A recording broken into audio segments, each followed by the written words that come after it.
শ্ৰদ্ধাৰ যুৱক যুৱতী বন্ধু বান্ধৱীসকল, অহাকালি আমি আৰু এটা সৰু আঁচনি আৰম্ভ কৰিম। আঁচনিটো সৰু, কিন্তু এনে আঁচনিবিলাকে মানুহক, বিশেষকৈ যুৱক যুৱতীসকলক জীৱন যুদ্ধত জয় হ'বলৈ প্ৰেৰণা যোগায়। আপোনালোকে জানে যে পোষ্ট গ্ৰেজুৱেট পাছ কৰাৰ পিছত বহুত ল'ৰা ছোৱালীয়ে বিভিন্ন বিশ্ববিদ্যালয়ত গৱেষণা কৰে, আৰু গৱেষণা কৰাটো এটা যথেষ্ট অৰ্থৰ প্ৰয়োজন হয়, আৰু তাৰ বাবে বহুজনে কষ্টও পায়। অহাকালি আমি এখন নতুন আঁচনি আৰম্ভ কৰিম, মুখ্যমন্ত্ৰীৰ জীৱন অনুপ্ৰেৰণা।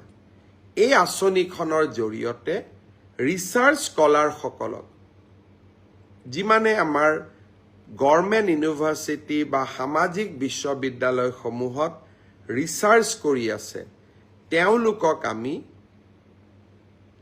25,000 টকাৰ এটা এককালীন সাহায্য আগবঢ়াম।